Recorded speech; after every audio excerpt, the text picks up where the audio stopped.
Bab 1171, Perlindungan Rahasia. Meskipun Hanaga belum menentukan kalau Valentino adalah keturunannya. Namun, jika ada sedikit kemungkinan saja, dia juga tidak akan membiarkan Valentino terluka sedikit pun. Pak Hanaga, bagaimanapun juga, ini melibatkan senjata api, jadi mereka yang diam-diam melindungi Lano membutuhkan persetujuan beberapa lapisan yang menunda sedikit waktu. Tapi untungnya sudah disetujui sekarang. Selama Lano masih berada di kota makmur, maka tidak ada orang yang bisa menyentuhnya. Jelas Lamerto dengan cepat dan membuat jaminan lagi. Ekspresi Hanaga sedikit melembut, kemudian dia mengangguk. Sepertinya penyelidikanmu tentang informasi identitas Lano memang tidak akurat. Dia hanya seorang yatim piatu yang tumbuh di panti asuhan. Bagaimana dia bisa memprovokasi kekuatan yang sekuat itu? Hanaga menyipitkan matanya. Pak Hanaga, latar belakang Robi tidak biasa. Ternyata dia adalah master dari luar negeri.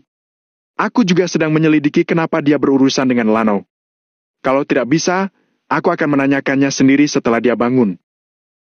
Kata Lamerto dengan suara rendah. Ya, kita harus mengetahuinya dengan jelas, tidak boleh ada bahaya apapun di sekitar Lano.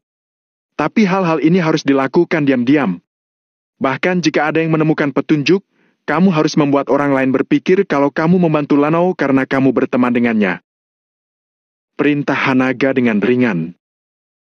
Oke, Pak Hanaga, saya mengerti. Angguk Lamerto dengan serius. Apakah ada hasil dari hal itu? Tanya Hanaga. Masih diselidiki, hasilnya akan segera keluar. Tapi, ada satu hal lagi.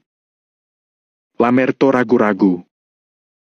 Katakan, kata Hanaga dengan ringan. Sebelumnya aku bilang kalau Lano terlihat biasa saja, tapi aku salah. Dia terlahir dengan wajah tampan, paras yang rapi, terlihat sangat tampan. Kata Lamerto dengan jujur. Apa maksudmu? Bahkan dengan iki Hanaga yang tinggi, dia juga tidak bisa langsung merespons. Lano memakai topeng di wajahnya, jadi terlihat sangat biasa sebelumnya. Lamerto menggaruk kepalanya, dia tidak menyadari ini sebelumnya. Apa? Hanaga bingung, kenapa Lano melakukan ini? Ini difoto orang kita dengan kamera mini. Lamerto membuka foto di ponselnya, lalu memberikan ponselnya kepada Hanaga. Hanaga mengambilnya dengan tidak sabar, lalu melihat foto itu. Di dalam foto, Valentino sedang disandera Robi dengan belati. Meskipun wajahnya sedikit memar, Valentino sangat kukuh. Bahkan jika seseorang meletakkan belati di lehernya, tidak ada sedikit pun kepanikan di matanya. Penempatan diri seperti ini benar-benar tidak biasa. Tapi, Hanaga diam sebentar, lalu berkata, dia seharusnya bukan keturunanku. Apa maksudnya? Lamerto kebingungan. Kalau dia benar-benar keturunanku, fotonya akan menarik perasaan hatiku. Perasaan itu tidak akan salah. Tapi saat melihatnya, aku tidak merasa seperti itu. Dia tidak terlihat sepertiku, apalagi wanita itu. Hanaga menghela napas. Mendengar ini, Lamerto mengangguk sambil memikirkannya. Dia tiba-tiba teringat ketika dia meninggalkan kampung halamannya untuk bergabung dengan tentara. Istrinya sudah hamil lebih dari 7 bulan. Ketika dia kembali ke kampung halamannya setelah selang 4 tahun, ada 5 atau 6 anak yang bermain di jalan, tapi dia langsung mengenali putranya di antara mereka. Meskipun dia belum pernah melihat seperti apa rupa putranya atau bahkan fotonya, perasaan di hatinya mengatakan kalau itu adalah anaknya. Setelah keluarganya keluar, dia baru sadar kalau dia benar-benar tidak salah mengenali orang. Bagaimanapun juga, darah lebih kental daripada air, hubungan antara darah sangatlah menakjubkan. Karena itu, dia bisa memahami perasaan Hanaga. Pak Hanaga, Lano juga sedang pingsan di rumah sakit. Aku membawa sedikit darah Lano. Bagaimana kalau? Saran Lamerto dengan suara rendah. Oke, aku coba.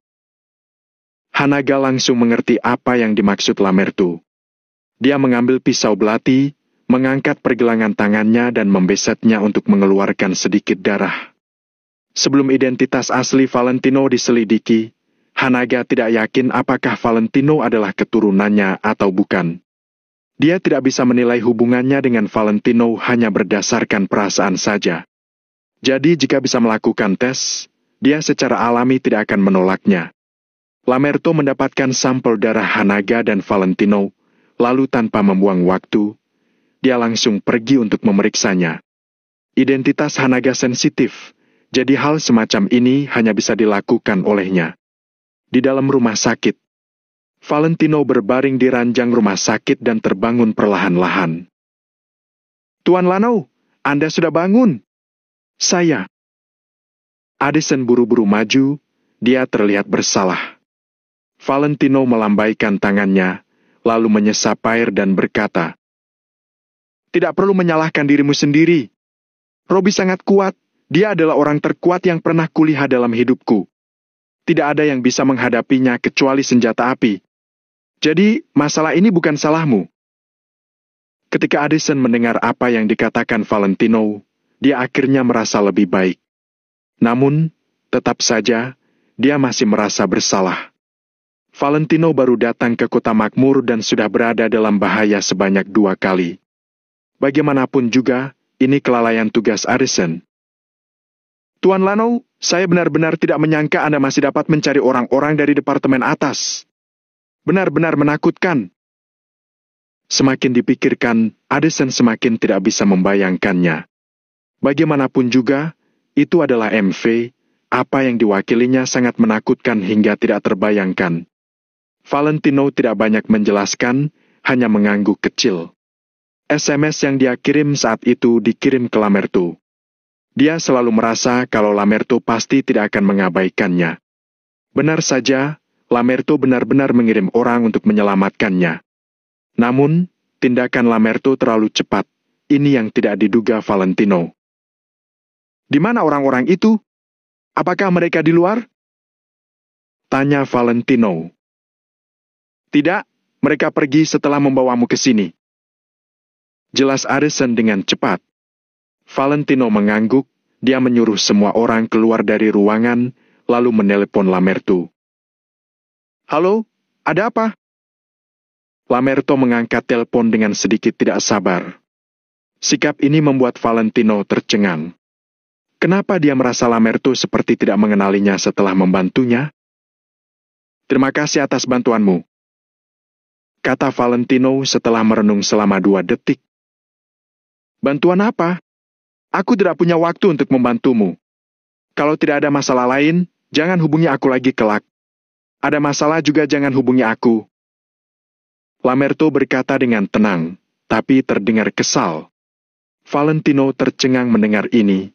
Dia merasa sedikit tidak senang dan menjawab, "Bukannya kamu yang bilang, kamu mau membantuku melakukan sesuatu?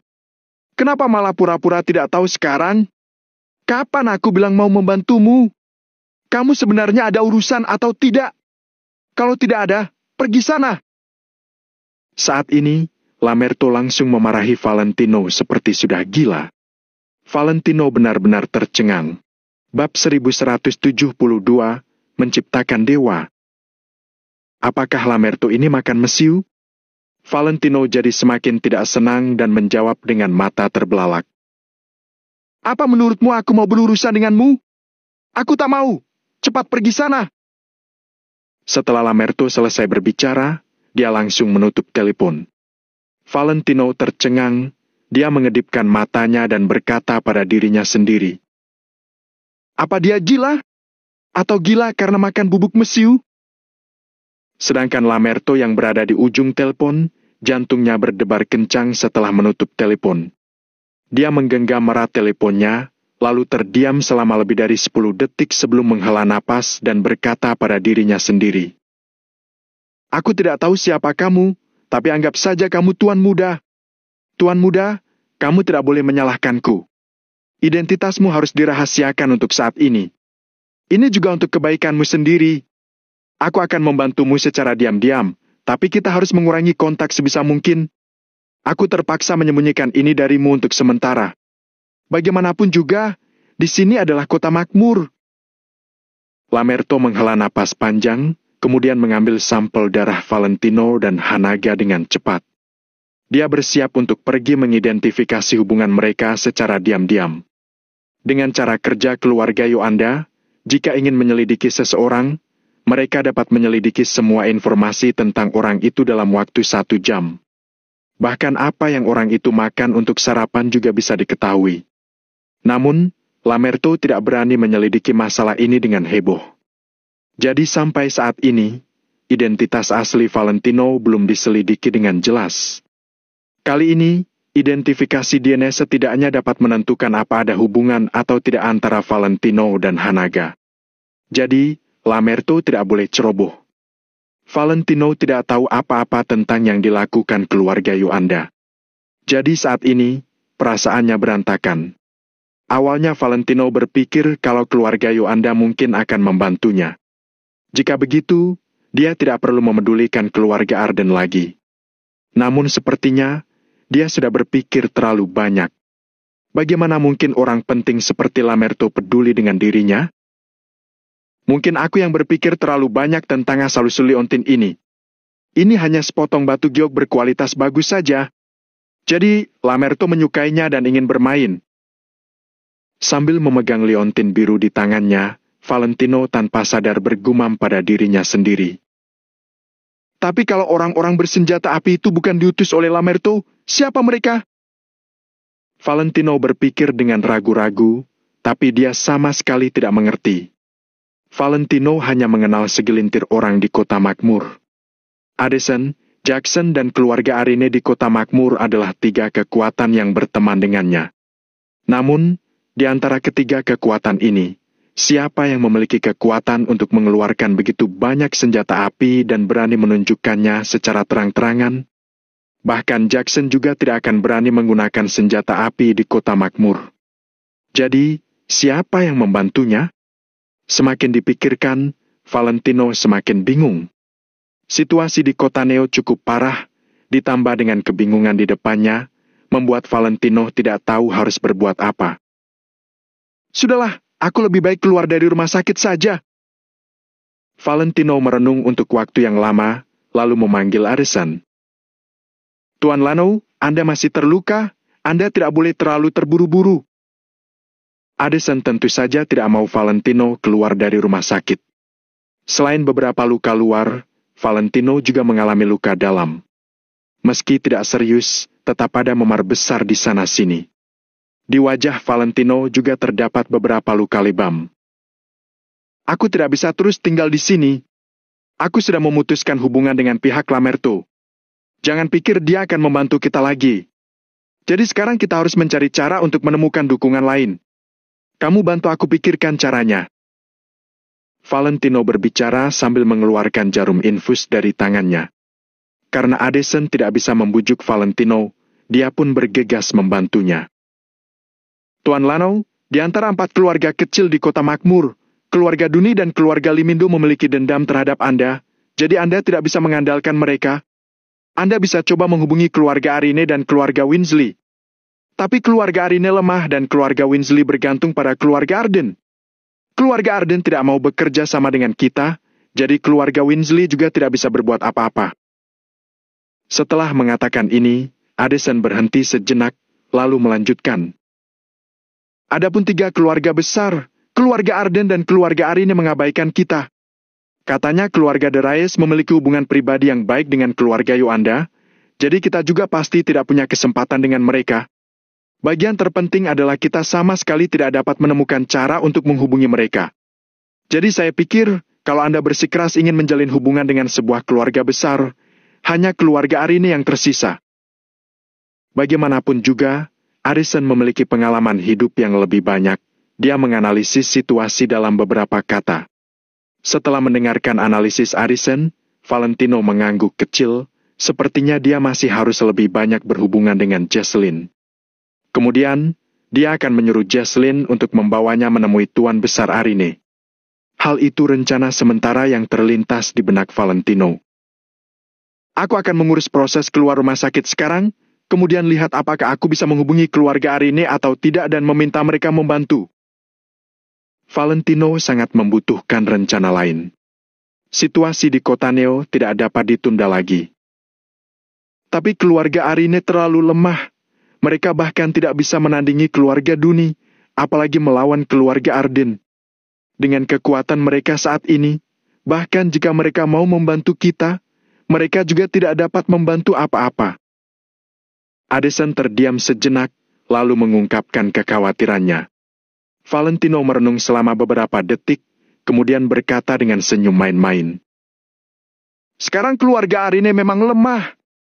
Tapi, apa kita tidak bisa menambah minyak ke dalam api?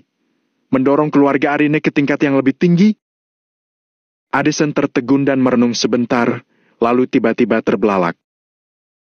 Tuan Lanau, maksud Anda, kita mau menciptakan dewa? Kenapa tidak? Valentino mengangguk sambil tersenyum. Selama keluarga Arine menjadi lebih kuat atau bahkan melampaui keluarga Arden, semua masalah kita akan terpecahkan. Ini. Addison merasa sedikit tidak bisa membayangkannya. Lagi pula, hal semacam ini benar-benar terlalu luar biasa. Menciptakan keluarga dengan kekuatan yang sebanding dengan keluarga Arden, itu hanyalah sebuah fantasi. Asosiasi Valentino Empire dan grup global memiliki sumber daya keuangan dan koneksi, tapi tidak punya fondasi. Dan di kota makmur, yang terpenting adalah fondasinya. Keluarga Arine memiliki fondasi, sedangkan kita memiliki uang dan koneksi. Kombinasi kekuatan ini pasti dapat mendorong keluarga Arine ke tingkat yang lebih tinggi. Valentino terdengar sangat percaya diri, kemudian dia berkata, tentu saja, kita harus melihat apakah keluarga Arine memiliki keberanian itu atau tidak, apa mereka berani mengambil kesempatan ini atau tidak. Mata Addison melebar, setelah diam selama hampir 2 menit, dia berkata, Oke, Tuan Lanau, aku pikir ini boleh. Tapi kalau kita membantu keluarga Arine untuk naik lebih tinggi, itu pasti akan memengaruhi kepentingan keluarga lain. Pada saat itu, mereka akan tidak puas dan takutnya akan menyebabkan keributan. Valentino tiba-tiba tertawa dan berkata, Yang penting aku sendiri senang, aku tidak peduli orang lain senang atau tidak. Bab 1173, memperburuk hubungan dan mengambil keuntungan. Kamu harus melihat situasi saat ini dengan jelas. Kita dan keluarga-keluarga besar itu sudah tidak cocok. Karena itu, martabat apa lagi yang perlu dipertimbangkan? Lagi pula, hubungan kita dengan mereka sudah tidak baik, kita buat lebih tidak baik saja. Addison mengangguk, dia mengerti apa maksud Valentino. Awalnya, Valentino datang ke kota makmur untuk berteman dengan keluarga-keluarga itu dan mendapatkan bantuan mereka. Jadi, dia melakukan semua hal sopan dan sungkan, baik itu menghadiri pesta ulang tahun Tuan Besar Winsley atau mengunjungi keluarga Arden, semuanya dilakukan dengan sopan. Bahkan dia juga menoleransi mereka dalam beberapa aspek. Namun sekarang, setelah mengetahui kalau dia tidak akan mendapatkan bantuan dari mereka, kenapa dia harus terus menoleransi? Kenapa dia harus memperlakukan mereka dengan sopan? Sekalian saja langsung perburuk situasi. Orang yang tidak punya apa-apa tidak perlu takut kehilangan sesuatu. Jika menang taruhan, maka Valentino akan berjaya setelah itu dan krisis di kota Neo akan terpecahkan. Namun, jika kalah taruhan, situasinya akan terus seperti saat ini dan hasilnya juga tidak akan lebih buruk lagi. Oke, Tuan Lanau, saya mendukung Anda. Buat suasana di kota makmur menjadi lebih buruk agar kita mudah mendapat keuntungan di sini. Semakin dipikirkan, Addison semakin merasa kalau ini merupakan cara terbaik bagi Valentino, jadi dia tidak ragu-ragu lagi. Valentino melakukan apa yang dia katakan. Pertama-tama dia menelepon Jesslyn. Jesslyn sangat senang, seolah-olah Valentino berinisiatif meneleponnya merupakan hal yang luar biasa. Valentino pulang ke rumah, dia mencari topeng dan memakainya, lalu pergi menemui Jesslyn. Fresia Square Kota Makmur. Tempat yang memadukan makanan, minuman dan hiburan ini cukup ramai.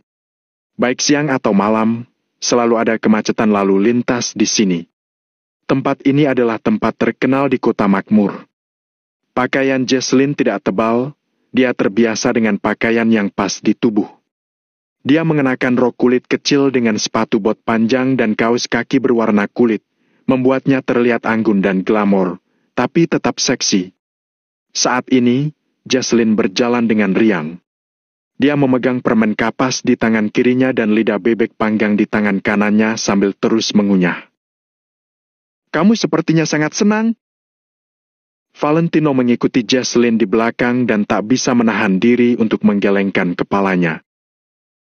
"Tentu saja aku senang," kata Jesslyn sambil menggoyangkan kepalanya. "Kamu tidak pernah datang ke sini untuk makan sebelumnya?" Valentino kebingungan. Sebagai penduduk asli kota makmur, Jesslyn pasti sudah sering datang ke tempat seperti ini, kan? Meskipun barang-barang di Fresia Square ini tidak murah, bagi keluarga Arine di kota makmur, itu bukan apa-apa. Jesslyn menggigit permen kapas, lalu menjawab. "Tentu saja aku pernah ke sini, tapi tidak sesenang hari ini." Permen kapas berwarna-warni itu lembut dan lengket, ada sedikit yang menempel di pangkal hidung Jesslyn, membuatnya tampak seperti kucing kecil. Dia terlihat imut dan lucu. Valentino tanpa sadar mengeluarkan tisu dan ingin membantu Jesslyn membersihkan permen kapas itu. Namun, tiba-tiba dia menyadari kalau orang di depannya bukanlah Angel. Dia segera menghentikan gerakannya, lalu menyerahkan tisu itu kepada Jesslyn. Jesslyn terlihat kecewa, tapi dengan cepat menutupinya. "Sebenarnya, yang penting bukanlah apa yang dilakukan, tapi dengan siapa melakukannya," kata Jesslyn dengan sengaja atau tidak sengaja sambil menyeka pangkal hidungnya. "Ya, yang penting adalah dengan siapa kamu melakukannya." Valentino menghela napas, lalu melihat sekeliling dan menyaksikan pemandangan Fresia Square yang ramai. Jika ada kesempatan, dia pasti akan membawa Angel ke tempat ini untuk berkeliling. Jesslyn melihat sesuatu yang tidak biasa di mata Valentino. Indra keenam wanita memberitahunya kalau saat ini Valentino sedang memikirkan gadis lain. Memikirkan ini, Jesslyn tanpa sadar tampak sedikit sedih. "Valentino, apa yang kamu pikirkan?"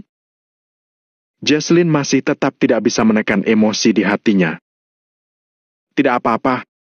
Ayo masuk dan berkeliling di dalam, nanti aku ingin membicarakan sesuatu denganmu." Valentino melambaikan tangannya dan menyingkirkan pikirannya yang kacau, kemudian berjalan menuju bagian dalam jalan. Jesslyn mengangguk, dia tetap mengikuti di belakang Valentino seperti anak kucing, tidak pernah menjauh darinya. "Katakan padaku apa yang mau kamu makan, aku akan mentraktirmu hari ini," kata Valentino sambil tersenyum tipis. Jesslyn tertegun, kemudian tersenyum. "Ah, kamu ini. Kamu tidak ada urusan apa-apa malah menyenangkanku. Katakanlah, bantuan apa yang kamu butuhkan dariku?" Tidak ada urusan apa-apa."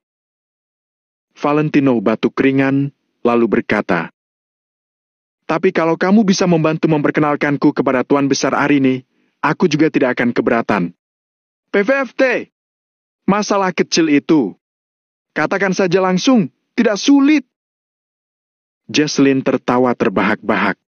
Awalnya, memang Tuan Besar Arine yang menyuruh Jesslyn untuk membangun hubungan dengan Valentino. Jadi jika Valentino ingin bertemu Tuan Besar Arine, Tuan Besar Arine pasti tidak akan menolak. "Kalau begitu, tolong ya," kata Valentino dengan sangat sopan. "Tidak perlu sungkan. Biarkan aku makan sampai kenyang dulu saja. Setelah aku kenyang, aku bisa mempertimbangkan permintaanmu." Mata Jesslyn licik, memancarkan tatapan aneh.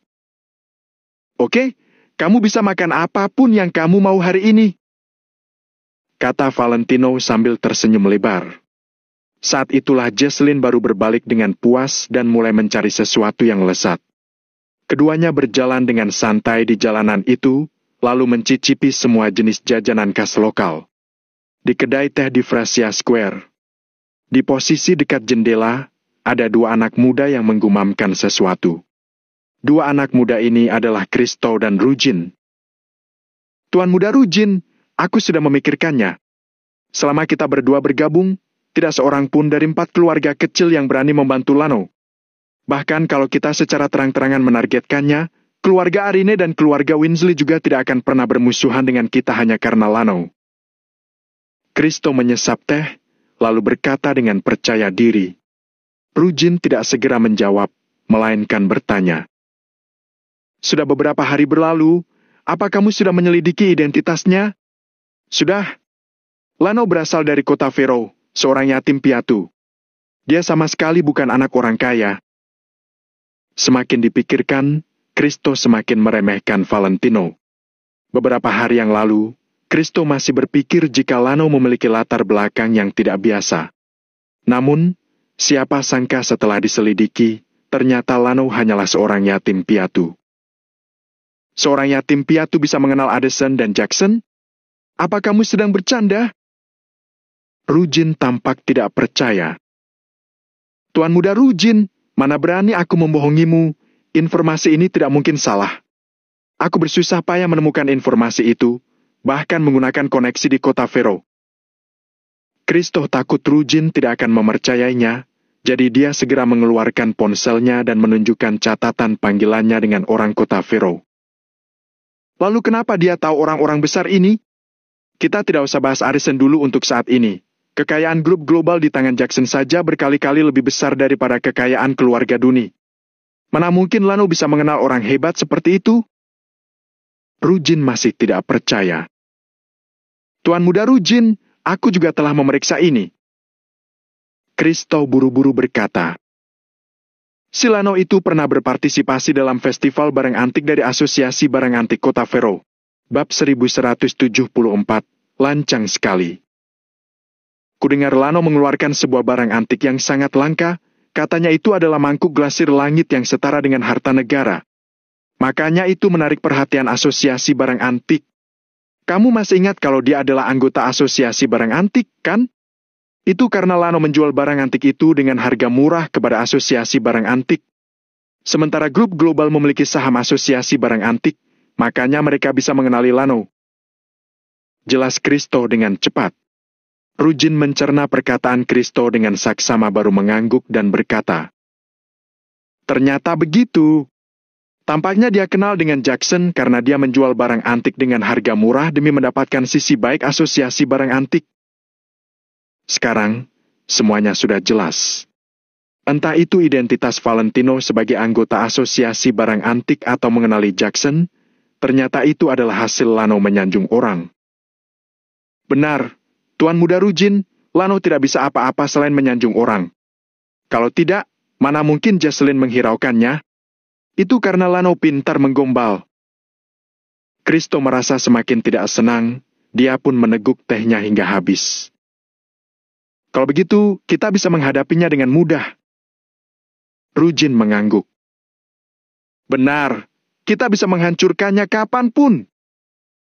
Ucap Kristo sembari meletakkan cangkir teh. Begini saja, kamu cari cara untuk menyelidiki pergerakan Lano, lalu cari orang. Saatnya balas dendam sudah tiba. Sorot mata Rujin berkilau dingin. Dia berkali-kali gagal dibuat Valentino dan juga ditampar Valentino di depan umum. Kalau Rujin bisa menerima semua itu, namanya bukan Rujin lagi. Tenang saja, Tuan Muda Rujin. Aku pasti akan mengurus hal ini dengan baik. Ucap Kristo sambil menepuk dadanya. Setelah itu, Kristo tidak sengaja melirik keluar, matanya seketika melebar. Tuan Muda Rujin! Haha! Bukankah ini sangat kebetulan? Lano ada di sana. Kristo segera menunjuk ke arah luar sembari berteriak. Rujin segera menoleh dan langsung melihat wajah Valentino dan Jocelyn. Saat mau dicari malah tidak pernah ketemu, sekarang malah muncul di hadapan kita. Cepat panggil orang lalu kepung dia. Rujin sontak mengepalkan tangannya. Semua penghinaan yang dia terima dari Valentino, hari ini Rujin akan mengembalikannya. Tidak masalah, Fresia Square penuh dengan orang kita. Kristo tertawa dingin, kemudian segera menghubungi anggotanya. Setelah Kristo selesai menelepon, Rujin berjalan keluar bersama Kristo. Sekarang dia sangat tidak sabar untuk melihat Valentino babak belur setelah dikeroyok. "Lano, coba dulu. Ini enak sekali." Di tangan Jesslyn ada semangkuk mie goreng, dia pun menyuapi mie ke Valentino. Mie yang digoreng dengan sempurna, diberi sedikit kecap dan ditaburi potongan daun bawang. Semangkuk mie ini tampak sangat menggugah selera. "Aku tidak mau, kamu saja yang makan." Valentino tidak ingin menggunakan garpu yang sama dengan Jesslyn, jadi dia langsung menolaknya. "Ya sudah, kamu jadi tidak bisa merasakan kenikmatan ini." Ekspresi Jesslyn tampak sedikit kecewa lalu memakannya dengan nikmat. "Kamu buta, ya?" Tiba-tiba mereka mendengar sebuah suara yang sangat sombong. Maaf. Aku tidak kelihatan, maaf." Segera, ada sebuah suara yang sangat gugup pun kembali terdengar. Suara itu juga terdengar gemetaran. Valentino dan Jesslyn serentak menoleh ke arah sumber suara. Hanya melihat sekilas, Valentino dan Jesslyn sontak tertegun. Bukannya itu adalah Kristo dan Rujin? Valentino dan Jesslyn serentak berpikir, memang musuh itu selalu bertemu, ya. Pada saat ini, celana Rujin ternodai 2 helai daun, raut wajahnya tampak sangat masam. Kristo berteriak heboh di samping, seolah-olah dia adalah anjingnya Rujin. Dia terus meneriaki orang yang ada di hadapannya. Ternyata, ketika mereka berdua ingin mencari Valentino, mereka berjalan dengan tergesa-gesa karena cemas Valentino sudah pergi. Pada akhirnya, ada seorang bibi tukang sapu jalan yang menyapu daun hingga mengenai mereka dan membuat mereka sangat marah. Bibi itu terlihat berusia sekitar 50-an. Wajahnya tampak panik, seolah-olah baru saja melakukan kejahatan besar. "Menyapu jalan pakai mata, dong! Bagaimana kamu bisa kerja?" teriak Kristo sambil membelalakan matanya. Maaf. Hari ini aku menggantikan orang lain. Jadi agak mengantuk setelah lama bekerja. Aku akan mengganti rugi." Jelas bibi yang menyapu jalan itu. "Memangnya kamu sanggup ganti rugi? Apa kamu tahu berapa harga celanaku? Dengan 3 tahun gajimu saja tidak bisa membeli celana ini. Kamu mau pakai apa ganti rugi?" Kristo menyilangkan kedua lengannya di depan dada, lalu menatap bibi itu dengan sok. Pandangannya tampak sangat sombong. Bibi itu terdiam. "Kenapa masih diam saja? Cepat bersihkan celana Tuan Muda Rujin!" teriak Kristo lagi. Fresia Square sangat ramai, jadi di sana sudah ada kerumunan yang menonton mereka. Ada beberapa orang yang sangat marah dan ingin ke sana untuk menegakkan keadilan. Akan tetapi, mereka dihentikan oleh orang yang di samping mereka. "Jangan ikut campur. Mereka berdua bukan konglomerat generasi kedua biasa. Tidak ada yang berani menyinggung mereka. Benar, Tuan Muda Keluarga Duni dan Tuan Muda Keluarga Limindo. Mereka berdua terkenal lancang. Siapa yang berani melawan mereka? Bukankah itu sama saja dengan cari mati? Dulu, kejadiannya juga di sini. Ada seorang konglomerat generasi kedua dari kota lain yang mengendarai Maserati menyinggung mereka, lalu dihajar di hadapan orang banyak hingga cacat. Dalam sekejap mata, orang di sekitar langsung membicarakan hal itu. Sedangkan orang yang awalnya ingin maju pun menutup mulutnya dengan patuh. Keluarga Duni dan keluarga Limindo yang merupakan 2 dari 4 keluarga kecil, pada dasarnya memiliki latar belakang yang hebat. Apalagi sekarang keluarga Duni dan keluarga Limindo sedang bekerja sama, latar belakang mereka jadi semakin hebat. Siapa yang berani menyinggung mereka? Begitu mendengar ucapan orang sekitar, Kristo menjadi semakin angkuh. "Aku menyuruhmu membersihkan celananya. Kamu tidak dengar, ya?" Kristo mencengkram kerah baju bibi itu dan menatapnya dengan dingin. Aku dengar. Bibi itu terus mengangguk, lalu berjongkok untuk membersihkan celana Rujin. Akan tetapi, begitu tangannya menyentuh celana Rujin, Rujin malah langsung mengangkat kaki kanannya dan menendang bibi itu dengan kuat. Bruk! Dengan satu tendangan, bibi itu seketika terduduk di atas tanah. "Singkirkan tangan kotormu, jangan sentuh bajuku!" Rujin mendengus dingin. Wajahnya dipenuhi dengan rasa jijik. Begitu melihat hal itu, banyak yang merasa emosi dan ingin menampar Rujin. Namun mereka tidak berani. Bab 1175, siapa berani menyentuhku? Di penjuru kota makmur, orang yang berani memukul Rujin hanya bisa dihitung dengan jari, mana mungkin rakyat biasa seperti mereka berani memukulnya. "Lano, tunggu aku di sini. Aku pergi lihat dulu." Jesslyn segera menyerahkan jajanannya kepada Valentino lalu berjalan ke sana. Valentino juga tanpa ragu mengikuti langkah kaki Jesslyn. "Rujin, Kristo, kalian sudah puas belum?" teriak Jesslyn kepada mereka berdua. Orang di sekitar agak tercengang. Siapa wanita ini? Beraninya dia berbicara seperti itu pada Rujin dan Kristo? Di antara kerumunan, ada beberapa orang yang tahu identitas asli Jesslyn. Akan tetapi, mereka malah merasa tindakan Jesslyn agak konyol. Sebab, keluarga Arine adalah keluarga paling lemah di antara 4 keluarga kecil. Dia sama sekali tidak punya hak suara di hadapan keluarga Duni dan keluarga Limindo. Jadi, mana mungkin Kristo dan Rujin akan mendengar ucapan Jesslyn. Sesuai dugaan, Kristo dan Rujin sama sekali tidak menganggap Jesslyn. "Jesslyn, aku masih belum membuat perhitungan atas masalahku denganmu, jadi kamu tak perlu terburu-buru. Nanti setelah aku memperhitungkan masalah kamu dan Lanau, kamu akan tahu apa yang bisa kulakukan." Wajah Rujin tampak sangat sinis. Jesslyn saja sudah berada dalam kesulitan, tapi masih ingin menolong orang lain. "Urusan kita, ya urusan kita. Bibi sudah tua, apa kalian tidak bisa mengasihi orang?" Jesslyn mengernyit. "Apa hubungannya denganmu? Aku bisa memukulnya sesuka hati." Dengus Rujin dengan dingin. Dia berkata sambil mengangkat kaki kanannya dan hendak menendang bibi itu. "Berhenti!"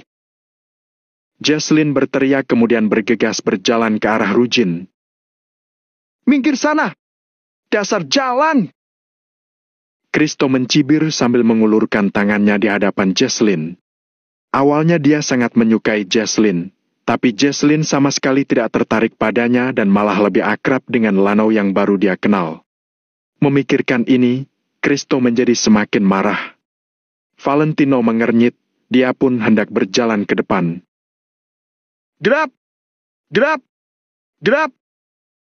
Pada saat ini, tiba-tiba terdengar suara derap kaki yang keras. Ada 7 hingga 8 pengawal yang sedang menerobos kerumunan. "Lepaskan Nona Jesslyn! Lepaskan Nona Jesslyn!" Para pengawal itu tampak marah dan berteriak kepada Kristo. Beberapa orang ini adalah pengawal keluarga Arine yang diam-diam melindungi Jesslyn. Langkah Valentino pun terhenti dan hanya menyaksikan kejadian ini di samping. Sedangkan Kristo sama sekali tidak panik ketika melihat beberapa pengawal itu, dia malah tampak sinis. Rujin mendorong petugas kebersihan itu ke samping dan ikut menyaksikan hal itu dengan kedua lengan dilipat di depan dada. "Kenapa? Mau memukulku?" tanya Kristo dengan sinis sembari menatap ke 8 pengawal itu. "Kristo, Rujin, kalian jangan keterlaluan!" Jesslyn berusaha menyingkirkan tangan Kristo sambil berteriak. "Kalau aku keterlaluan memangnya kenapa? Apa yang bisa kamu lakukan? Kristo maju selangkah, lalu mengulurkan tangannya dan menunjuk hidung Jesslyn. Nada bicaranya terdengar sangat angkuh. "Drap! Drap! Drap!" Sesaat kemudian, suara derap kaki kembali terdengar. Tiba-tiba ada 20 orang pengawal berbaju hitam yang menerobos ke tempat mereka dan berdiri di belakang Kristo dan Rujin. Sebagai orang dari 4 keluarga kecil, kalau tidak membawa pengawal untuk diam-diam menjaga mereka, bukankah itu sangat konyol? Setelah pengawal mereka datang, raut wajah Kristo menjadi semakin sombong. Dia seolah-olah meremehkan keberadaan semua orang di dunia ini. 20-an orang melawan 8 orang, perbedaan kekuatan mereka sungguh besar. Asalkan orang Jesslyn berani bertindak, mereka semua akan lenyap dalam waktu setengah menit. Jangan sok hebat. Orangku bisa melawan kalian 2 lawan 1 dan masih ada yang tersisa untuk menyemangati mereka. Kristo menunjuk jidat Jesslyn sejenak. Nada bicaranya sungguh angkuh. Kamu! Jesslyn menepis tangan Kristo sambil menggertakkan giginya. Tiba-tiba, Valentino pun berkata, hanya dengan beberapa orang ini, kamu masih saja bersikap lancang? Mendengar ucapan Valentino, Kristo dan Rujin tertegun sesaat. Mereka bahkan tidak tahu harus menjawab apa.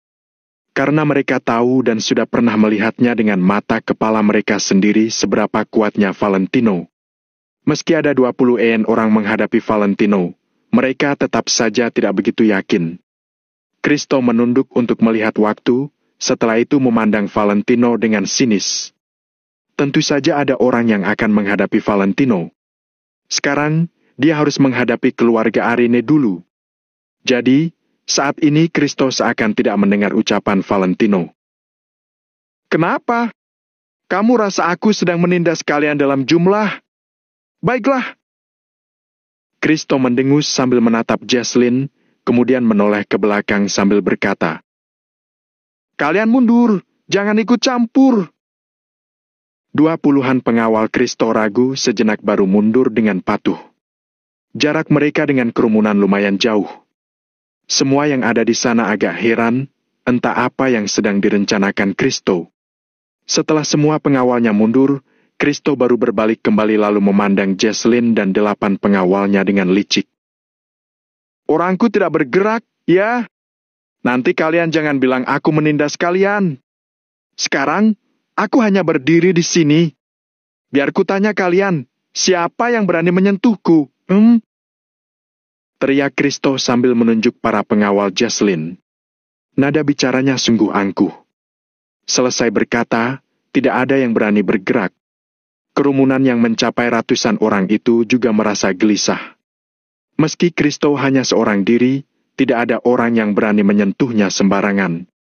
Bagaimanapun, dia adalah tuan muda keluarga Limindo, latar belakang dan identitasnya terpampang jelas. Hanya dengan identitasnya sebagai tuan muda keluarga Limindo, itu sudah cukup untuk melawan ratusan orang. Bagaimana mungkin para pengawal yang berdiri di belakang Jesslyn berani menyentuhnya? Sepertinya di seluruh Fresia Square ini, tidak ada orang yang berani menyentuh Kristo. Kamu! Saking marahnya, tubuh Jesslyn sedikit gemetar. Dia memelototi Kristo dengan penuh kebencian. Memangnya membenciku itu ada gunanya? Ayo, coba kulihat siapa yang berani. Kristo semakin menjadi-jadi. Dia melangkah ke depan, lalu berhenti tepat di depan Jesslyn dan para pengawalnya. Shoot! Kristo tiba-tiba mengulurkan tangannya dan mencengkeram kerah baju salah satu pengawal. Dia membelalakan matanya sambil mengumpat. Sialan! Kamu berani menyentuhku tidak? Pengawal itu menggertakkan giginya, tinjunya juga terkepal, tapi dia tidak berani bertindak gegabah.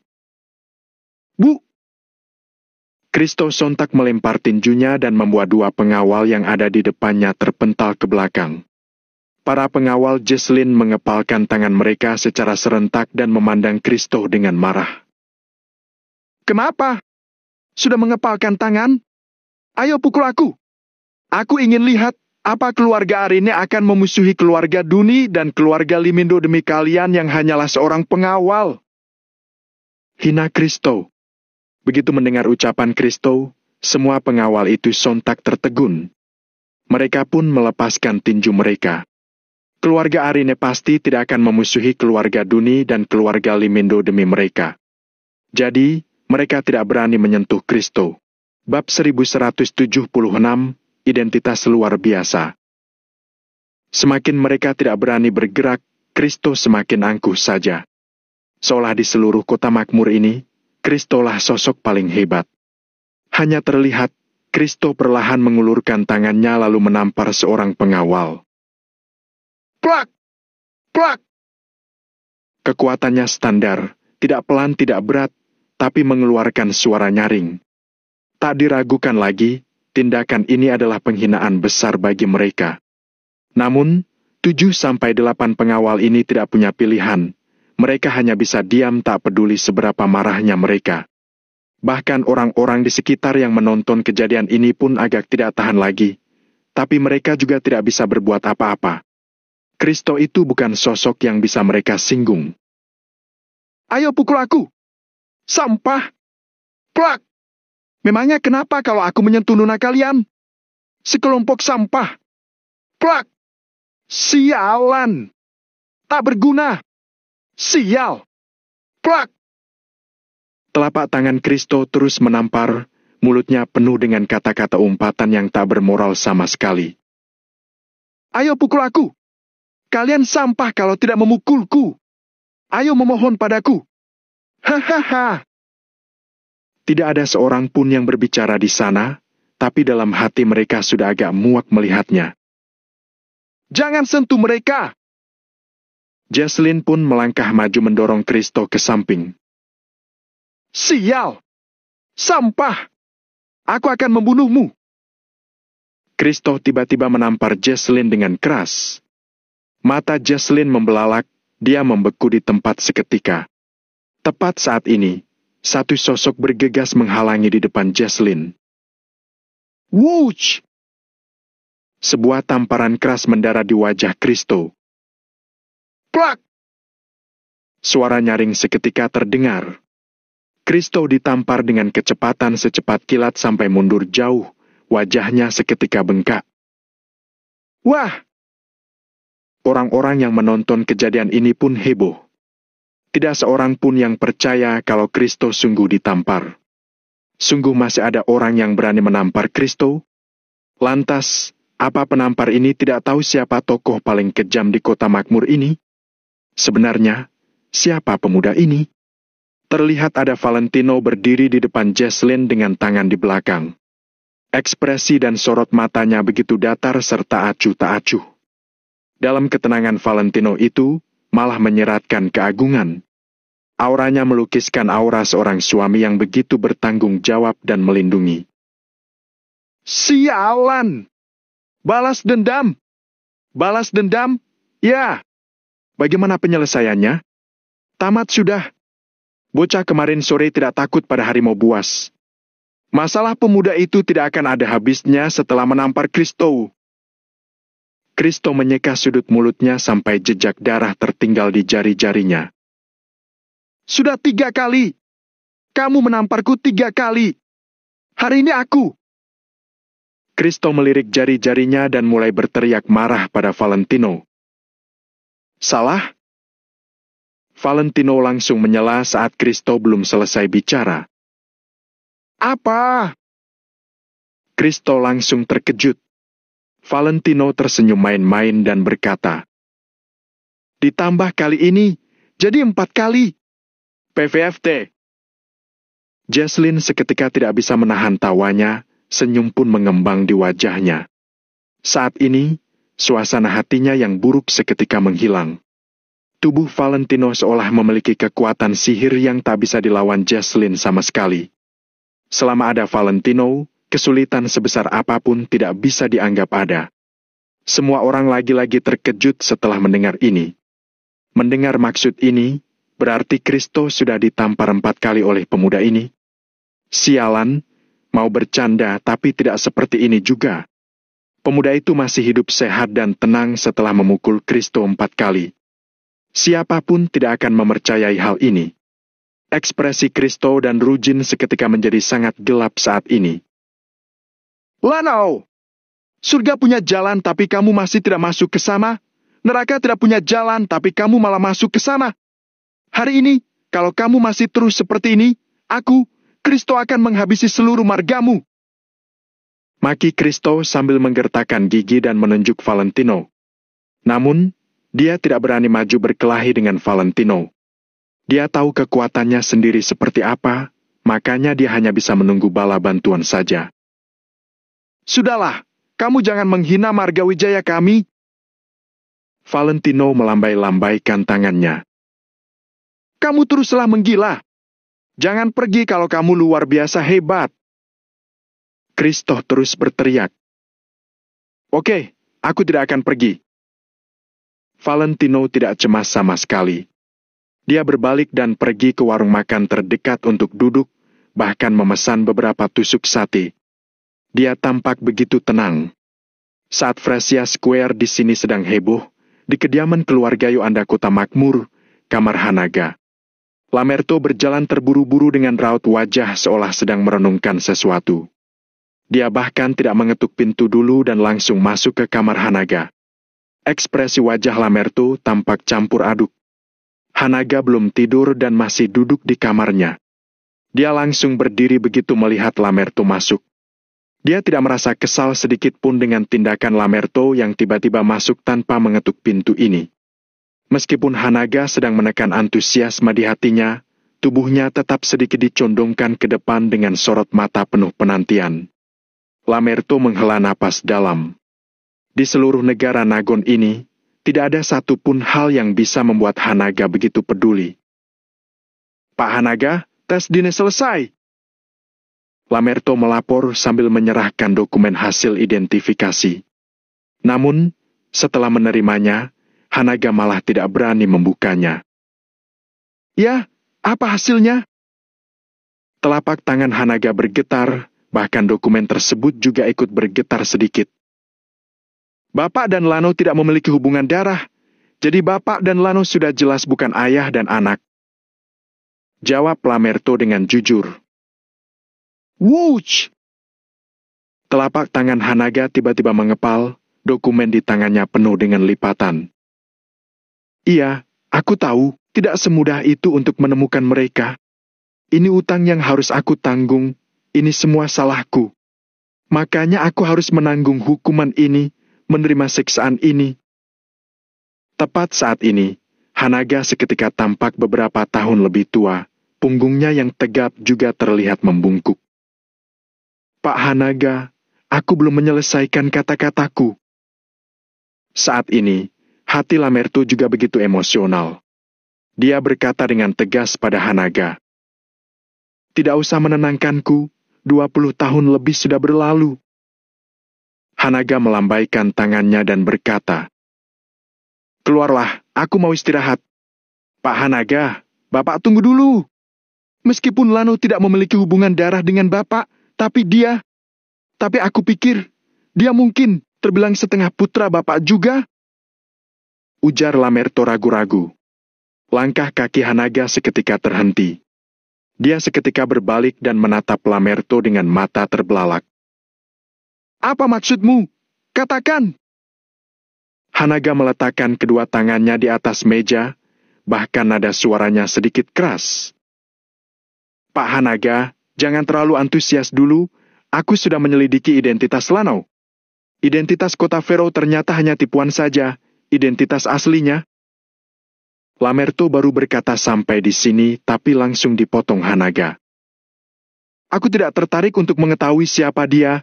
Kamu beritahu saja kenapa dia bisa dianggap setengah putraku? Hanaga melambai dan menyela. Lamerto buru-buru berkata, Entah Bapak pernah mendengar pepatah ini atau tidak, suami putri kita adalah putra kita juga. Bab 1177, masa lalu itu seperti asap. Saat membicarakan hal ini, muncul sebuah perasaan di hati Lamerto. Kalau tebakannya ternyata benar, identitas Valentino benar-benar hanya bisa digambarkan dalam dua kata, yaitu luar biasa. Bukankah menantu keluarga Yoanda di kota makmur itu sangat hebat? Apakah menantu seorang jenderal Hanaga bisa tidak hebat? Suami putri kita adalah putra kita juga. Hanaga terus memikirkan kata-kata itu sampai tertegun karena tidak mengerti maksud Lamerto. Hanaga mengisap sebatang rokok, lalu memainkan batang rokok itu. Setelah berpikir sejenak, dia pun bertanya, Maksudmu, Lano itu menantuku? Hanaga sangat jarang merokok. Dia orang yang sangat disiplin. Dia hanya akan merokok saat menghadapi masalah besar saja. Pak Hanaga, saya hanya merasa ada kemungkinan seperti itu. Jawab Lamerto dengan jujur. Hanaga membuka laci, lalu mengeluarkan korek api gas dan memainkannya. Kemungkinan yang kamu katakan itu sangat tidak mungkin. Hanaga mendongak menatap Lamertu. Seluruh kota makmur tahu kalau aku, Hanaga, tidak punya anak laki-laki ataupun anak perempuan. Bagaimana bisa punya menantu? Saat mendengar kata-kata Hanaga, mata Lamertu berkaca-kaca dan hanya bisa menghela napas.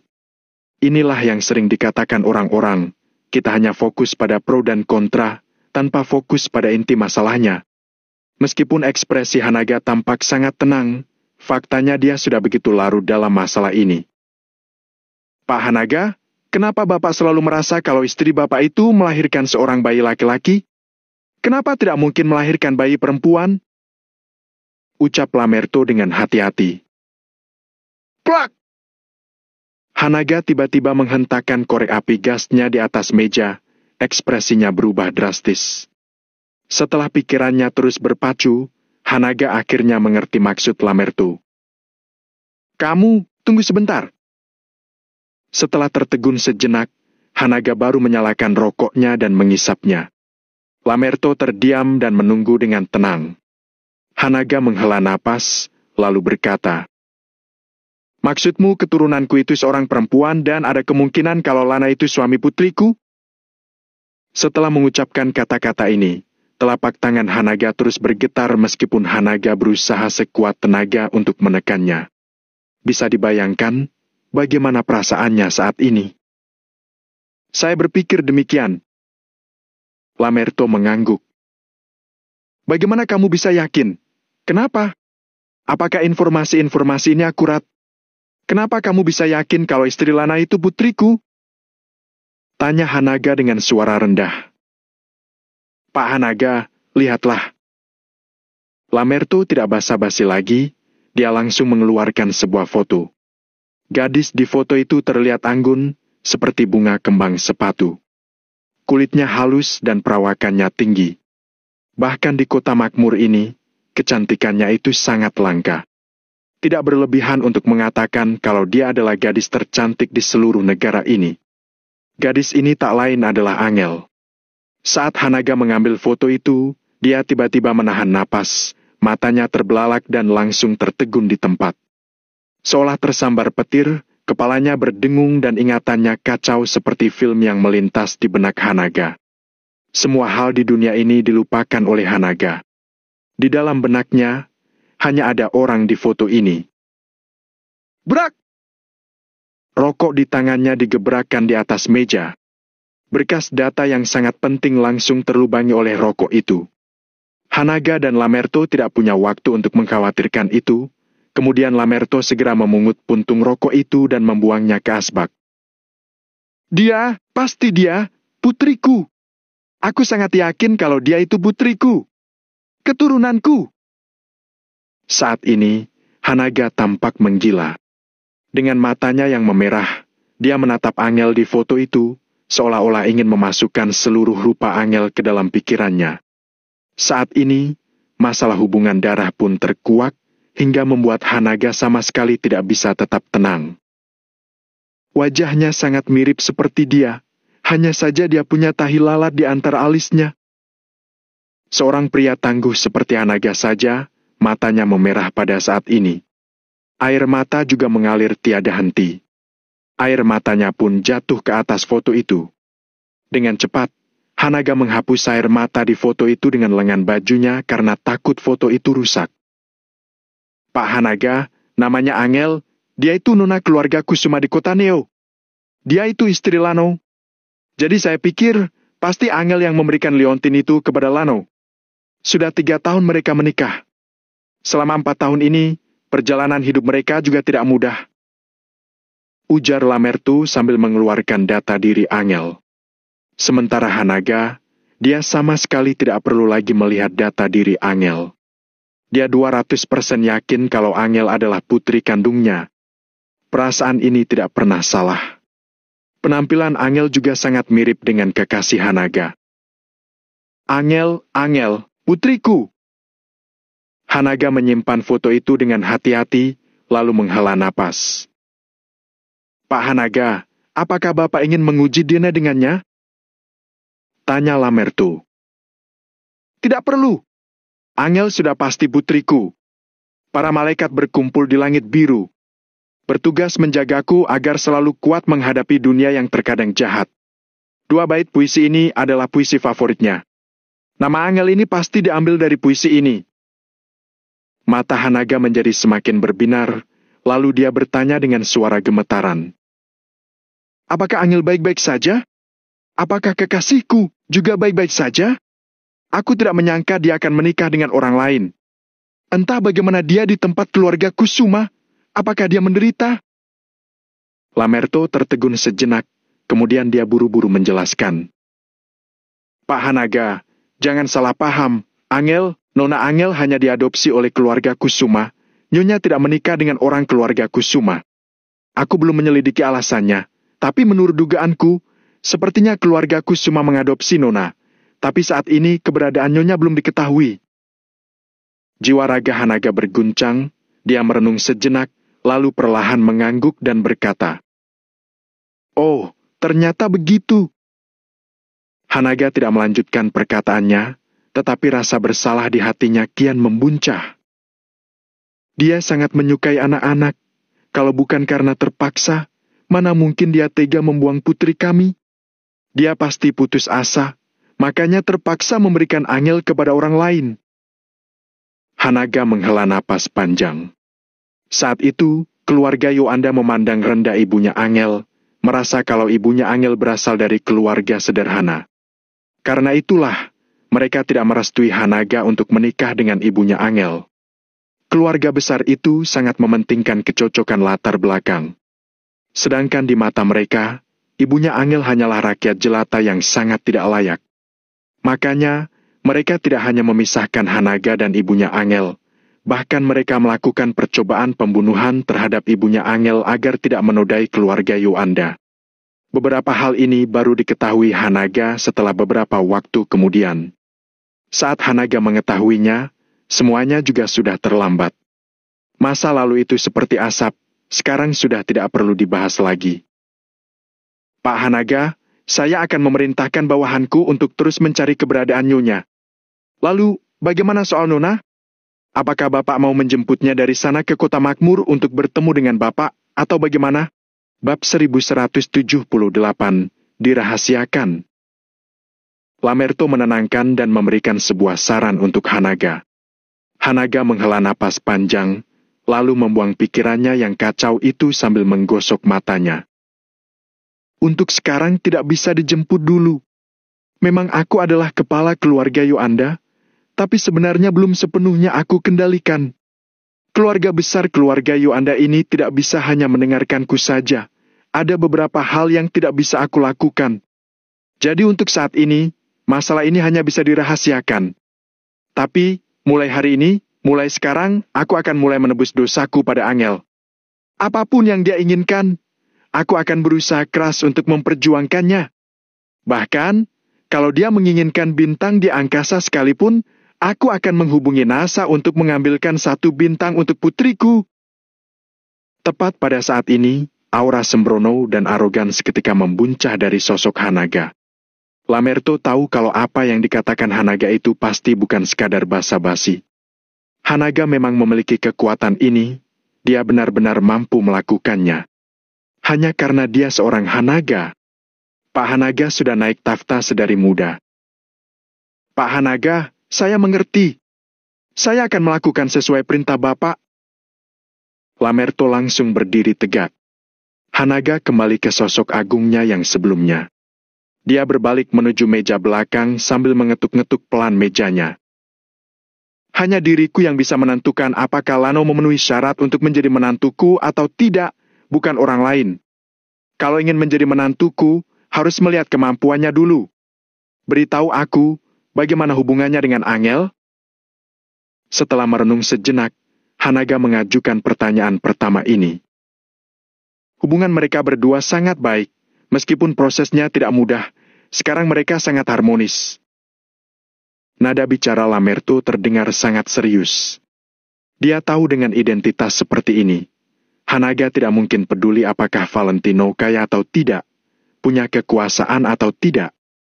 Karena sekuat apapun Valentino, di depan Hanaga, dia hanyalah seekor udang kecil saja. Intinya, Hanaga tidak peduli apakah menantu ini punya kekuasaan atau tidak. Lagi pula, Hanaga sendiri memiliki kekuasaan itu. Jadi, hal yang Hanaga utamakan adalah apakah Valentino memperlakukan Angel dengan baik atau tidak. Sedangkan saat ini, Lamerto tidak berani berbohong sedikit pun. Semua yang dia katakan jujur apa adanya. Baik bagaimana? Lalu, kenapa bisa tidak mudah? Tanya Hanaga lagi. Pak Hanaga, akan panjang sekali kalau ingin membicarakan hal-hal ini. Jadi mau tak mau harus membahas identitas Lano dulu. Jawab Lamerto setelah terdiam sejenak. Tidak apa-apa, aku bersedia mendengarkan apapun mengenai masalah putriku. Masalah lainnya bisa dikesampingkan dulu. Kamu ceritakan ini pelan-pelan, tidak usah terburu-buru. Ujar Hanaga dengan serius. Lamerto mengangguk dan mulai berbicara. Nama Lano di kota Neo itu Valentino. Dia punya nama lain bernama Tommy Wijaya, berasal dari keluarga Wijaya di kota Kama. Keluarga Wijaya di kota Kama? Identitas ini tidak rendahan, loh. Hanaga mengangguk, dia tidak begitu memedulikan hal ini. Keluarga Wijaya di kota Kama adalah kekuatan utama di kota Kama, tetapi di hadapan keluarga Yoanda di kota Makmur, mereka tidak ada apa-apanya. Betul, tepatnya, Valentino adalah putra terlantar dari keluarga Wijaya di kota Kama. Waktu itu, Valentino diusir oleh keluarga Wijaya ke kota Neo. Berkat kebaikan Tuan Besar keluarga Kusuma, akhirnya dia menjadi bagian dari keluarga Kusuma di kota Neo.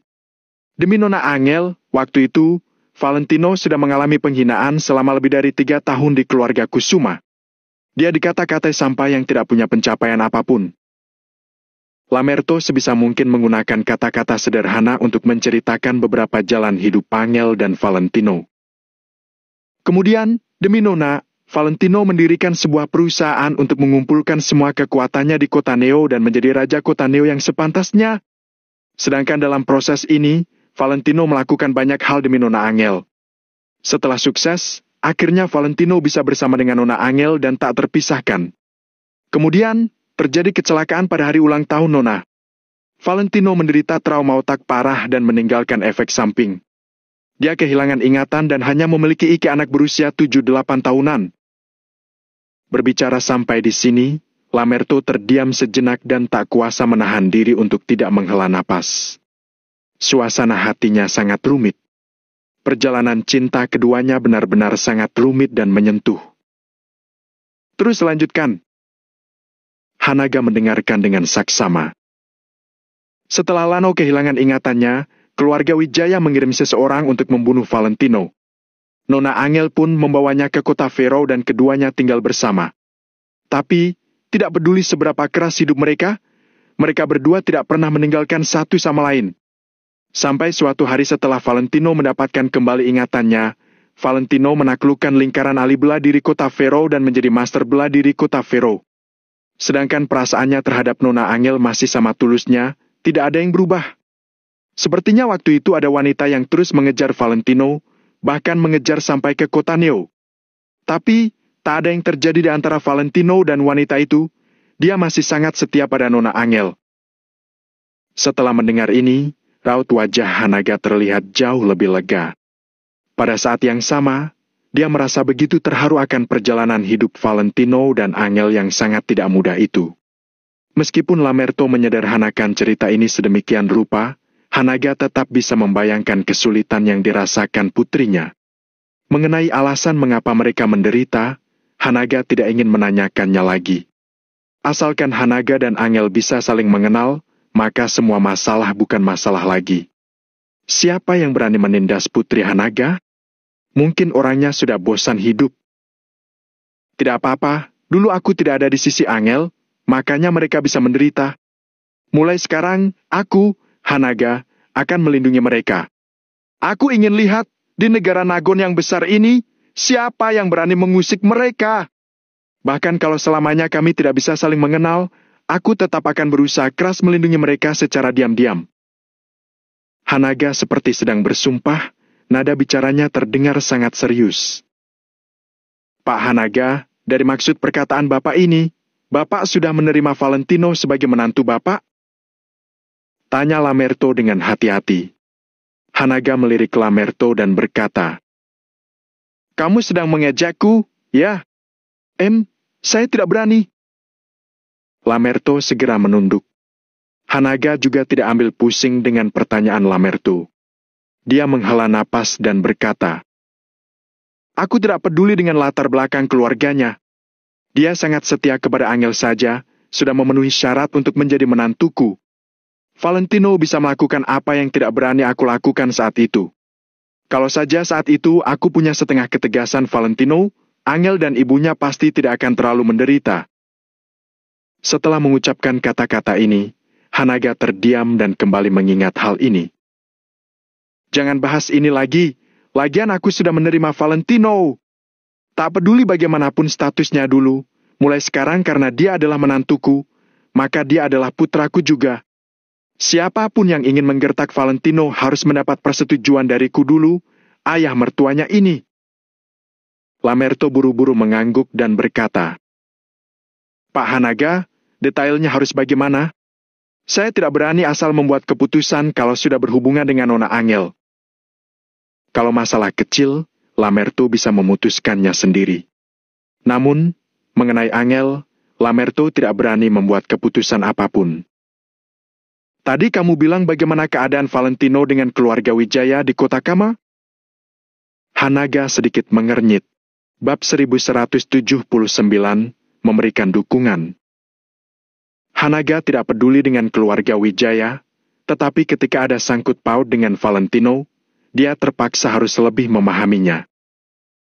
Valentino adalah anak buangan keluarga Wijaya. Alasannya sangat rumit. Saya juga belum menyelidiki sepenuhnya. Yang saya tahu, Valentino tidak rukun dengan keluarga Wijaya. Beberapa waktu yang lalu, Valentino membawa lebih dari 10.000 orang untuk berkumpul di kota Kama untuk mengepung dan menindas keluarga Wijaya, tapi dia ditekan oleh keluarga Arden. Lamerto menjelaskan dengan cepat. Kali ini, Valentino datang ke kota makmur. Mungkin dia datang untuk bernegosiasi dengan keluarga Arden. Mengumpulkan lebih dari 10.000 orang untuk mengepung dan menindas keluarga Wijaya. Cukup jantan. Ketika mendengar hal ini, tiba-tiba muncul rasa bangga di hati Hanaga. Valentino seolah bisa membuat rekor yang bisa membuat Hanaga merasa sangat bangga. Iya, kalau bukan karena halangan dari keluarga Arden, Valentino pasti akan menang dari keluarga Wijaya di pertarungan itu dan bisa mencapai puncak kekuasaan di kota Kama. Ada sedikit penyesalan dalam nada bicara Lamerto. Valentino hanya seorang anak terlantar dari sebuah keluarga, tetapi dia bisa sampai pada pencapaiannya hari ini dengan mengandalkan kemampuannya sendiri.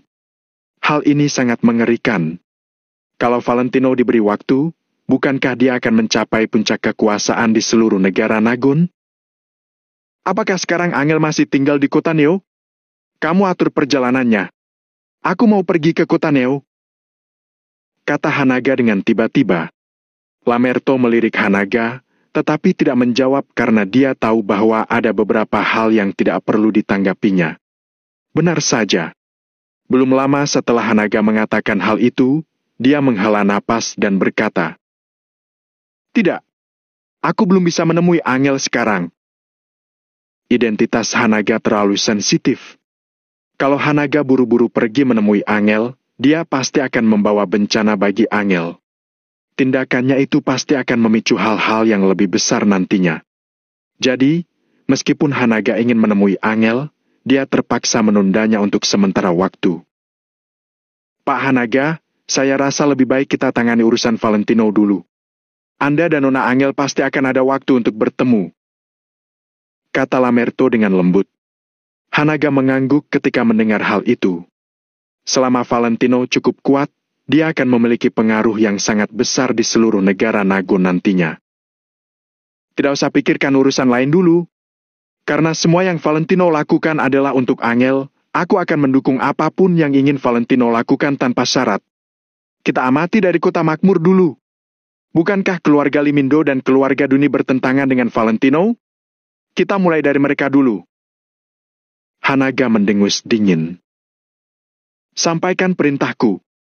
Tekan keluarga Limindo dan keluarga Duni untuk tunduk pada Valentino. Untuk hal-hal lainnya, biar aku pertimbangkan terlebih dahulu. Kak, kalau mereka tidak mau? Tanya Lamerto secara refleks. Tidak mau. Kalau tidak mau, aku akan menghancurkan mereka. Kalau mereka tidak tunduk, sebelum matahari terbit, tidak akan ada keluarga Limindo dan keluarga Duni lagi di kota makmur. Hanaga meletakkan kedua tangannya di belakang punggung. Nada bicaranya terdengar angkuh. Akan tetapi, semua orang tahu bahwa Hanaga sombong karena dia punya modal untuk menyombongkan diri. Lamerto gemetar ketika mendengar hal ini. Sangat mudah bagi keluarga Yoanda jika ingin menghabisi keluarga Limindo dan keluarga Duni. Akan tetapi, apabila hal ini dilakukan, dampak dan akibat yang ditimbulkan. Jadi, Lamerto berkata dengan suara pelan. Pak Hanaga, apa seperti ini tidak terlalu mencolok? Mencolok? Aku sudah menahan diri untuk tidak menonjolkan diri selama lebih dari 20 tahun. Apa itu belum cukup? Kenapa memangnya kalau aku menonjolkan diri satu kali saja demi putriku? Kalau Valentino bisa menantang keluarga demi Angel, kenapa aku tidak bisa? Kali ini, aku akan mendukung menantuku. Kata Hanaga dengan nada bicara penuh pemberontakan. Baik, saya pastikan tugas ini akan saya selesaikan. Lamerto tidak berani berbicara lagi.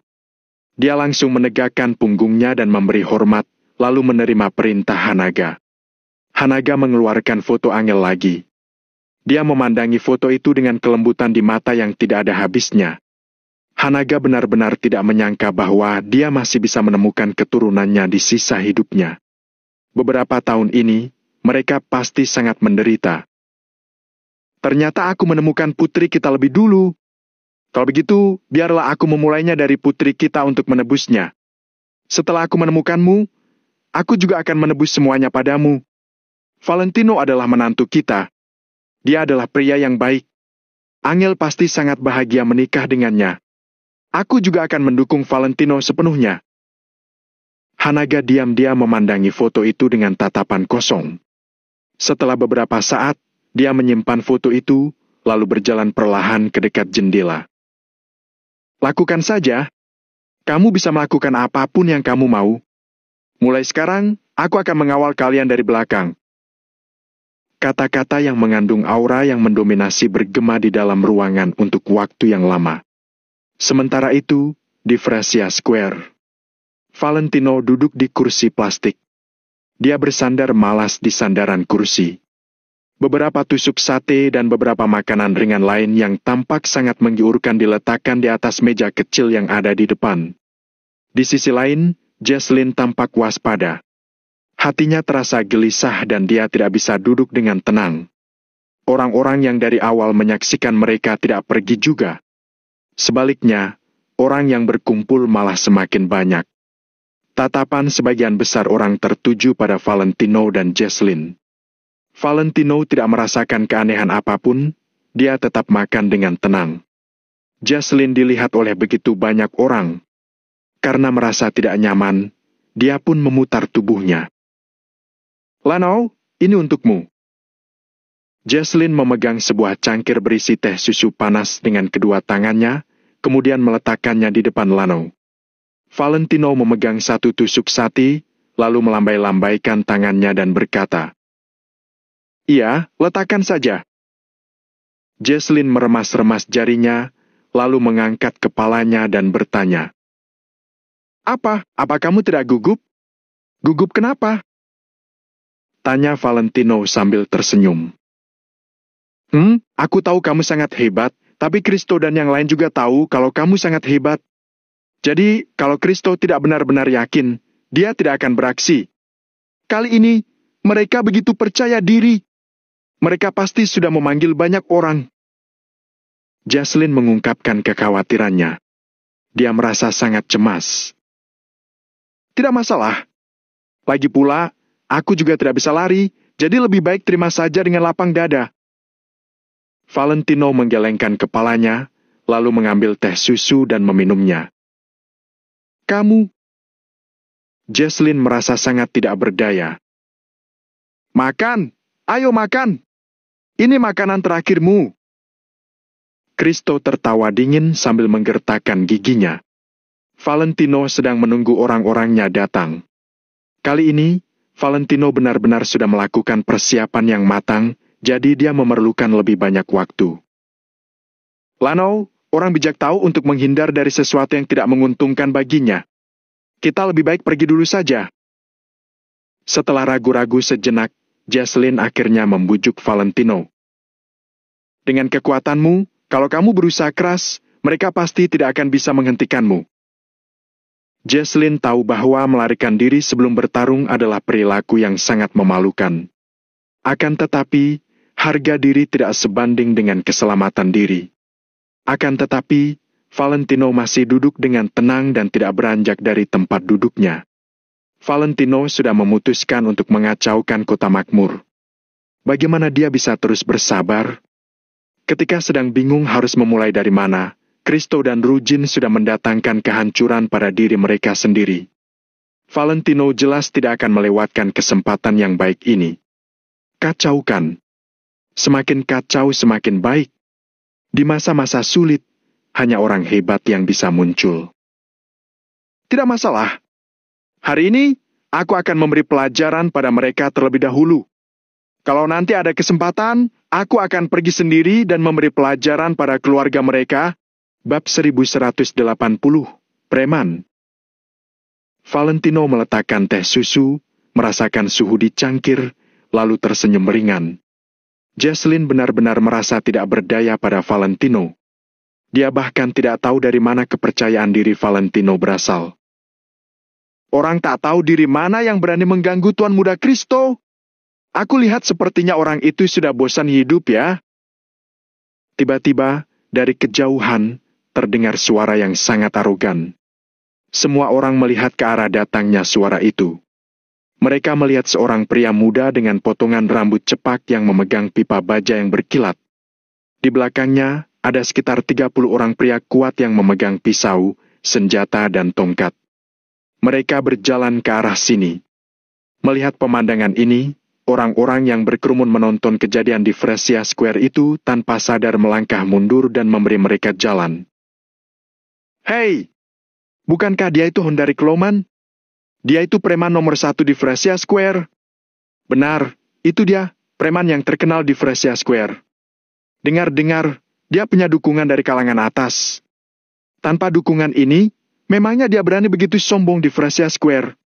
Ternyata keluarga Limindo di kota makmur adalah pendukung mereka. Orang-orang di sekitar saling berdiskusi. Hondarik adalah preman terkenal di Fresia Square. Dia punya ratusan pengikut. Di sini, mereka memungut uang secara paksa, sebutan halusnya yaitu biaya manajemen stand dan biaya kebersihan. Kalau ingin berbisnis di Fresia Square ini, maka orang-orang harus membayar uang kepada mereka. Banyak orang yang merasa marah, tetapi mereka tidak berani mengatakan apapun dan terpaksa mengalah. Hondarik menghasilkan banyak uang di seluruh Fresia Square, tetapi Hondarik tetap bertindak semena-mena. Tidak berlebihan untuk mengatakan bahwa keberadaannya sebagai penguasa di Fresia Square ini. Hondarik, sebelah sini. Kristo segera melangkah keluar dan melambai pada Hondarik. Tap, tap, tap. Hondarik segera membawa orang-orang berlari ke sana. Dengan cepat mereka sudah tiba di hadapan Kristo. Banyak orang di sekitar terdiam, mereka tidak berani mengatakan sepatah kata pun. Bahkan para pedagang kecil menunduk karena ketakutan.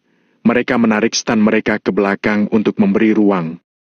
Pemilik stand kecil tempat Valentino makan adalah seorang lelaki tua. Dia bergegas mendekat, lalu berkata, "Anak muda, lebih baik kamu jangan duduk lagi.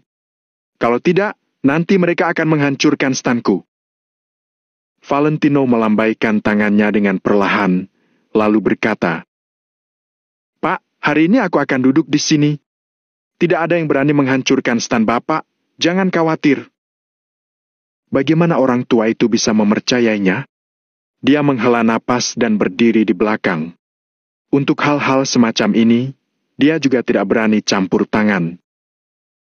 Tuan Muda Kristo, Tuan Muda Rujin, siapa orang tidak tahu diri yang memprovokasi Anda berdua?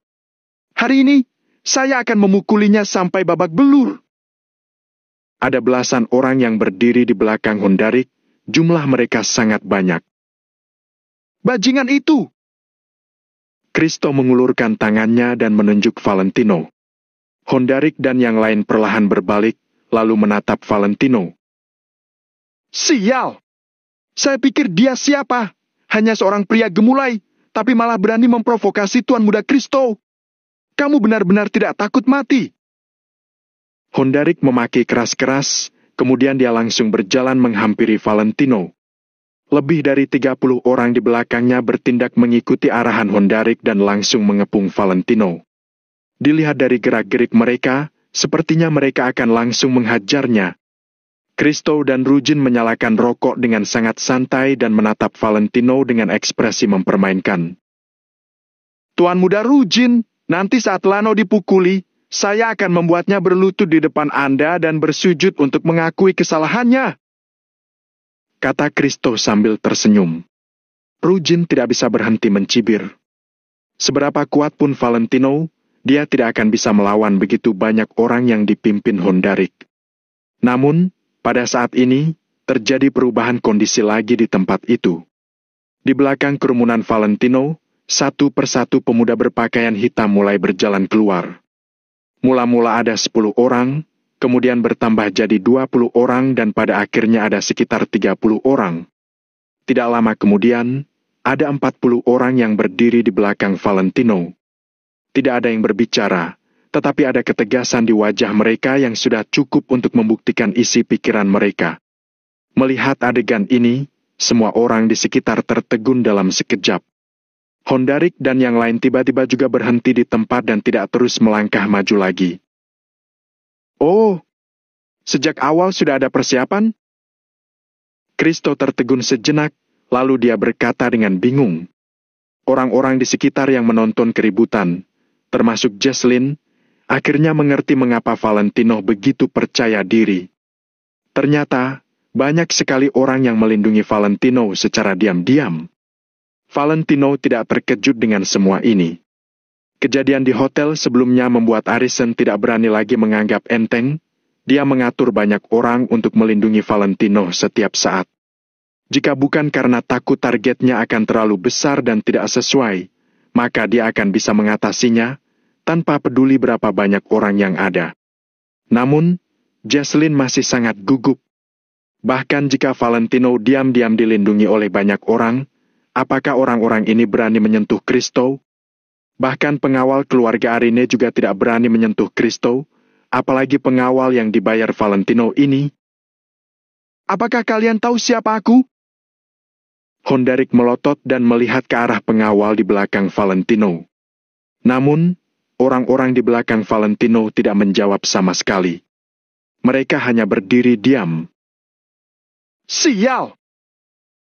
Hondarik memaki, kemudian langsung bertepuk tangan dan berteriak. Di mana orang-orang kita? Kumpulkan lagi yang lain. Shoo! Sekelompok besar orang muncul lagi di belakang orang-orang yang berdiri di belakang Valentino. Dilihat sekilas, minimal ada 50 orang. Ternyata, Hondarik juga membuat persiapan matang. Ada begitu banyak orang yang berkumpul, ditambah dengan orang-orangnya Hondarik, jumlahnya 100 lebih. Jumlah mereka 2 kali lipat dari orang-orangnya Valentino. Pada saat ini, orang-orang di kedua sisi mengepung Valentino dan yang lainnya satu demi satu. Mereka dikepung dari 2 sisi. Hahaha! Bodoh! Kristo mengangkat alisnya dan tertawa keras. Bagaimana? Kalau tidak cukup, aku bisa terus memanggil yang lain. Biar ku beritahu, apapun identitas kalian, tapi di Fresia Square ini, memangnya kalian bisa dianggap apa? Hondarik menunjuk hidung Valentino dan memaki dengan arogan. Pada saat ini, jika 100 orang bertarung melawan 40-an orang dari pihak Valentino, baik dalam hal jumlah ataupun aura, mereka dapat menekan Valentino dan yang lain. Aku ingin lihat, bajingan mana yang berani melawan. Hondarik mencibir dan segera berjalan ke arah Valentino. Ketika dia bergerak, ratusan orang mengikutinya secara bersamaan. Jaslyn gugup sekali, tanpa sadar dia meraih lengan Valentino. Bahkan kuku-kukunya menusuk ke dalam daging Valentino. Kalau kalian ingin menyentuh Tuan Lano, lewati dulu mayat kami. Tiba-tiba, seorang pria muda di belakang Valentino berjalan maju sambil tertawa dingin. Begitu dia mengatakan kalimat tersebut, sebuah parang selebar 100 cm ditarik keluar olehnya dari pinggang di belakang. Drap! Drap! Drap!